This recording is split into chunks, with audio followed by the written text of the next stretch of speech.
Assalamualaikum warahmatullahi wabarakatuh. Perkenalkan, saya Tiara Tarasati, mahasiswa Magister Ilmu Kesehatan Masyarakat Universitas Sriwijaya. Pada kesempatan hari ini, saya akan mempresentasikan hasil tugas saya dengan judul Kebijakan Publik Studi Kasus di Indonesia dan Finlandia dengan dosen pengampu Ibu Alvera Noviani, SKM, MSc, PhD. Apa itu kebijakan publik? Kebijakan publik adalah serangkaian keputusan, tindakan, dan strategi yang dibuat oleh pemerintah untuk memecahkan masalah-masalah yang dihadapi masyarakat dan untuk mencapai tujuan tertentu yang dianggap penting bagi kepentingan umum. Nah, dalam konteks administrasi negara, kebijakan publik mencakup perumusan masalah publik, yaitu mengenali isu yang membutuhkan intervensi pemerintah, perencanaan dan pembuatan kebijakan, menyusun alternatif dan memilih solusi terbaik. Implementasi, yaitu pelaksanaan kebijakan melalui program, peraturan, atau lembaga. Selanjutnya adalah evaluasi, yaitu penilaian terhadap hasil, dampak, dan efektivitas kebijakan tersebut. Analisis kebijakan publik. Yang pertama ada konteks kebijakan, kondisi politik, sosial, ekonomi, dan budaya yang memengaruhi terbentuknya kebijakan. Adanya aktor kebijakan, pihak yang berperan dalam proses kebijakan seperti pemerintah, swasta, masyarakat sipil, dan lembaga internasional. Yang ketiga ada proses kebijakan. Tahap mulai dari identifikasi masalah, formulasi, implementasi, hingga evaluasi kebijakan. Yang keempat, ada isi kebijakan, yaitu substansi, arah, dan tujuan dari kebijakan yang dijalankan.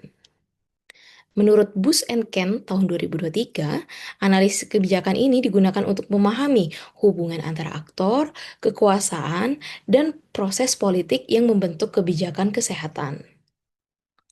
Urgensi kebijakan publik di Indonesia, ini kebijakan publik menjadi salah satu instrumen pemerintah untuk mewujudkan tujuan negara, yaitu kesejahteraan umum dan keadilan sosial sebagaimana diamanatkan dalam pembukaan Undang-Undang Dasar 1945. Kebijakan publik ini berperan penting dalam menyelesaikan berbagai masalah publik secara terarah, seperti kemiskinan, ketimpangan sosial, pengangguran, dan pelayanan dasar masyarakat. Kebijakan publik dibutuhkan untuk menjamin pemerataan pembangunan nasional agar manfaat pembangunan dapat dirasakan oleh seluruh lapisan masyarakat di berbagai wilayah Indonesia. Kebijakan publik memperkuat tata kelola pemerintahan dan mendorong reformasi birokrasi menuju sistem yang lebih transparan, akuntabel, dan efisien. Dalam era globalisasi dan digitalisasi, kebijakan publik ini berfungsi untuk menyesuaikan sistem pemerintahan dengan perkembangan teknologi dan tuntutan zaman seperti penerapan digitalisasi layanan publik dan e-government. Kebijakan publik ini mendukung kebijakan sosial dan kesehatan nasional. Misalnya, melalui implementasi BPJS Kesehatan sebagai upaya pemerataan akses layanan kesehatan bagi seluruh masyarakat. Kebijakan publik yang baik harus berbasis bukti, yaitu evidence-based dan berpartisipatif, dengan melibatkan analisis.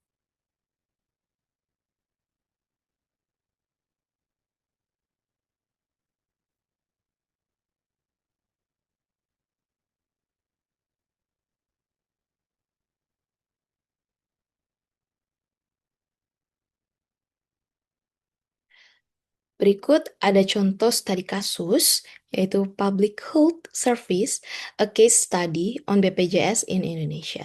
Dalam artikel ini, BPJS itu meningkatkan akses dan kepuasan masyarakat terhadap layanan kesehatan. Inovasi seperti mobile JKN meningkatkan efisiensi pelayanan dan mengurangi antrean. Terdapat kendala seperti defisit anggaran, keterlambatan pembayaran iuran, dan kompleksitas sistem rujukan. BPJS diharapkan terus berinovasi dengan teknologi dan kolaborasi antar lembaga kesehatan. Dalam artikel ini ada beberapa elemen analisis, yaitu konteks kebijakan, yaitu latar belakang munculnya BPJS berdasarkan Undang-Undang Nomor 40 Tahun 2004 tentang Sistem Jaminan Kesehatan Nasional dan Undang-Undang Nomor 36 Tahun 2009 tentang Kesehatan yang bertujuan untuk menjamin hak kesehatan seluruh warga Indonesia, khususnya masyarakat miskin dalam kerangka Universal Health Coverage atau UHC. Adapun aktor atau perilaku, yaitu pemerintah, fasilitas kesehatan seperti puskesmas, klinik, rumah sakit, masyarakat atau peserta BPJS sebagai penerima manfaat, swasta dan rumah sakit mitra sebagai pelaksana tambahan. Untuk proses kebijakannya, yaitu melakukan formulasi kebijakan, implementasi yang dilakukan dari tahun 2014 sampai sekarang, evaluasi dan inovasi mobile JKN. Implementasi ini melibatkan dua jenis peserta, yaitu PBI dan non-PBI. Untuk penjelasannya, BPJS ini bentuk reformasi birokrasi sektor kesehatan yang berupaya menghadirkan keadilan sosial. Meski banyak inovasi, implementasi menghadapi masalah defisit, keterlambatan iuran, serta inefisiensi rujukan. Namun, inovasi digital menunjukkan arah positif yang menuju pelayanan publik yang efisien dan transparan. Adapun buktinya yaitu data PDBI tahun 2015, dampak ekonomi BPJS ini mencapai 18 triliun. Terus kontribusi terhadap ekonomi nasional tahun 2016, 152,2 triliun, diproyeksikan 289 triliun pada tahun 2021. Tingkat kepuasan peserta meningkat dari 78,6% menjadi 79,5% tahun 2017 setelah penerapan mobile JKN. Selanjutnya, ada relevansi dengan teori dan praktik kebijakan kesehatan. Teori kebijakan publik ini, kebijakan BPJS mencerminkan model policy implementation, di mana keberhasilan implementasi dipengaruhi oleh komunikasi antar aktor, sumber daya, disposisi pelaksana, dan kondisi sosial ekonomi masyarakat. Prinsip kebijakan kesehatan menggambarkan konsep universal health coverage dan equity in health, atau akses kesehatan setara bagi semua lapisan masyarakat. Untuk praktik administrasi publik, menerapkan nilai good governance atau transparansi, klaim online, akuntabilitas, dan efisiensi. Untuk teori inovasi pelayanan publiknya, inovasi teknologi mobile JKN adalah contoh nyata dari public service innovation untuk meningkatkan kualitas layanan publik berbasis digital. Selanjutnya ada relevansi praktis, yaitu menunjukkan tantangan nyata implementasi UHC di negara berkembang. Selanjutnya, ada contoh artikel dari negara Finlandia dengan judul Hold in All Police as a Priority in Finnish Health Policy, a Case Study on National Health Policy Development.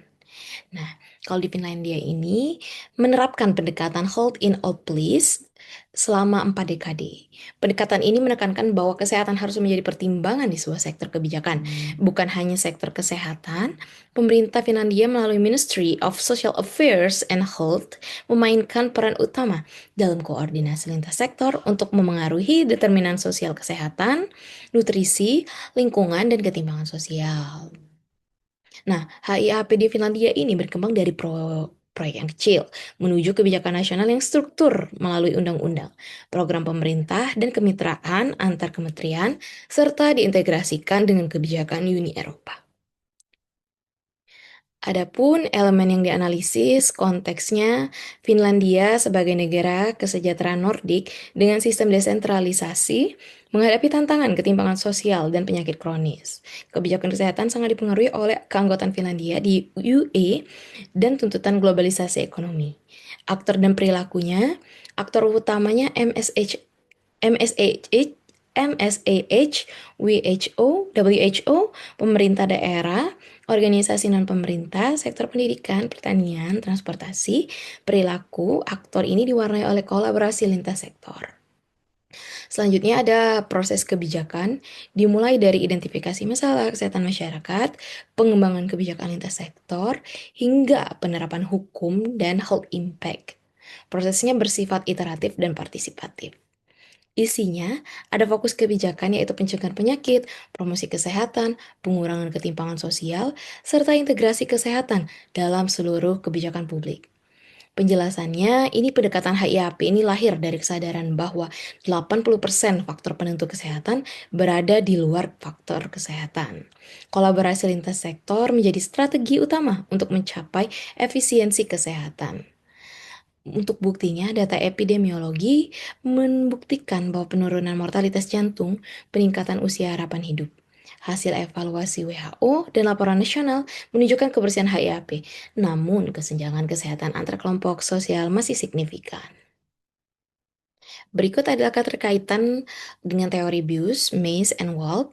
Menurut Bius et al. Tahun 2003, dalam Making Health Policy, analisis kebijakan kesehatan mencakup 4 komponen utama, yaitu context, actors, process, dan content. Keterkaitannya lagi, praktik di Finlandia ini menunjukkan penerapan langsung teori Bush and Wald tentang pentingnya actor network and policy context dalam keberhasilan implementasi kebijakan kesehatan. HIAP memperkuat konsep intersektoral governance yang menekankan bahwa kesehatan adalah hasil keputusan lintas kebijakan, bukan hanya tanggung jawab Kementerian Kesehatan. Relevansi bagi negara lain termasuk Indonesia yaitu pentingnya integrasi sektor pendidikan, lingkungan, dan ekonomi dalam pembuatan kebijakan kesehatan agar berkelanjutan dan adil. Berikut adalah perbandingan Indonesia dengan Finlandia. Dalam konteks kebijakan, Indonesia itu lahir dari amanat Undang-Undang Dasar Nomor 40 Tahun 2004. Kalau Finlandia itu berakar pada sistem negara kesejahteraan Nordik dengan orientasi pada pencegahan penyakit dan kesetaraan sosial. Aktor dan kekuasaannya, aktor utama di Indonesia yaitu Kemenkes atau Kementerian Kesehatan, BPJS Kesehatan, fasilitas kesehatan, serta masyarakat sebagai peserta. Kalau di Finlandia, aktor utama yaitu Ministry of Social Affairs and Health, Kementerian Lintas Sektor yaitu Pendidikan, Transportasi, dan Lingkungan, pemerintah daerah, serta WHO. Kolaborasi antar kementerian menjadi kunci keberhasilan HIAP. Untuk proses kebijakan Indonesia itu mencakup formulasi BPJS sebagai lembaga publik, implementasi program JKN, dan inovasi mobile JKN untuk efisiensi layanan. Prosesnya masih menghadapi tantangan dalam pembiayaan dan kepatuhan peserta. Proses berlangsung bertahap sejak tahun 1970-an melalui program seperti Health for All, Health 2015, dan Public Health Act. Pendekatan iteratif dan partisipatif dengan evaluasi berkelanjutan melalui Health Impact Assessment. Itu yang Finlandia. Untuk isu di Indonesia, ini fokus pada penyediaan jaminan kesehatan universal, pemerataan layanan, dan pemanfaatan teknologi digital untuk pelayanan publik.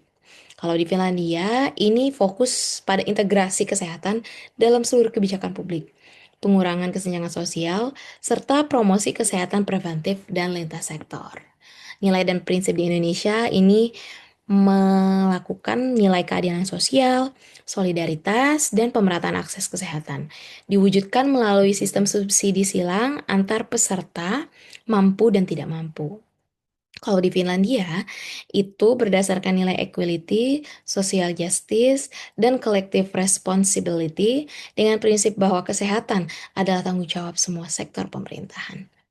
Kendala utama di Indonesia yaitu defisit keuangan, ketidakpatuhan peserta dalam pembayaran iuran, dan kompleksitas sistem rujukan. Kalau di Finlandia, koordinasi antara kepentingan ekonomi dan kesehatan, serta ketimpangan kapasitas implementasi antar wilayah. Cerminan untuk teori Bius and Ken-nya, kalau di Indonesia itu mewakili konteks negara berkembang dengan dinamika politik, ekonomi, dan sosial yang kuat memengaruhi proses kebijakan. Implementasinya masih berfokus pada policy delivery. Kalau di Finlandia mencerminkan praktik whole of government approach dan policy learning dengan tata kelola yang matang dan berbasis bukti sesuai dengan prinsip kebijakan kesehatan Bius and Ken.